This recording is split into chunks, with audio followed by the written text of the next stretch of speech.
pinakamatangkad na Gilas lineup makikita na sa susunod na FIBA World Cup. At ito na nga ba ang golden era ng Philippine Men's National Basketball Team? Yun ang ating mga pag-uusapan para sa video natin na ito.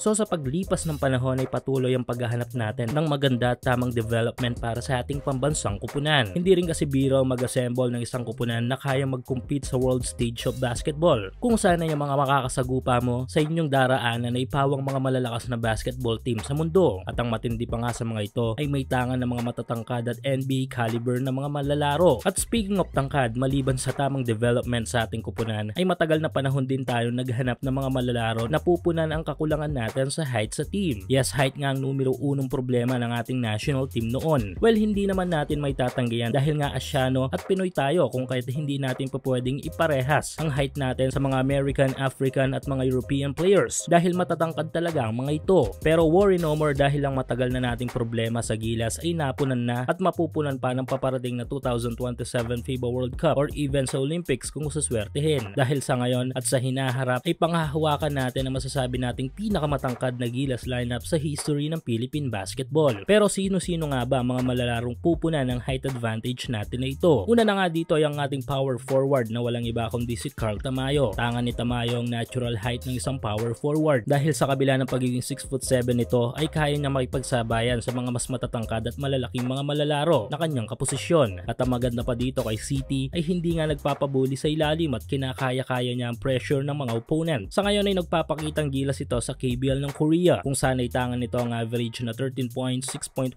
rebounds at 2 assists. Sunod ay ang dalawa nating college standout player na si Kevin Kembao at Mason Amos. Parehong promising ang dalawa nating young bigs na mga ito dahil nga sa taglay nilang pambihirang abilidad sa opensa. 6'4" si KQ habang 6'7" naman si Amos. Though sa ngayon ay more on bench ang role nila sa ating national team na isang paghahanda para sa kanilang mas malaking role sa hinaharap. Sunod ay si AJ Adu ang 6'10" defensive mechanism ng ating national team. Tangan ni AJ ang pambihirang abilidad sa depensa na nagiging sandata ng Gilas upang mapigilan ng mga malalakas at malalaking bigs na ating mga opponent. Sunod ay ang possible addition sa ating national team this 2027 World Cup ang 6'10" modern big na si Quintin Melora Brown. Isang bigs na kaya makapagambag ng opensa man o depensa sa ating national team. Kung sakali ay makakabuo tayo ng triple tower sa ating national team with Kai at Edu kapag na-clear si Brown na lumaro sa ating pambansang kupunan. Ayon sa mga reports ay tangan daw nito ang Philippine passport bago siya mag 16 years old. However, nililinaw muna ito ng SBP bago gawa ng aksyon. Isa si Brown sa mga naging dahilan sa pagiging kampiyon ng UP Fighting Maroons this UAAP season kung saan ay nag-average nga ito ng 10.9 points, 8.8 rebounds at 2 assists.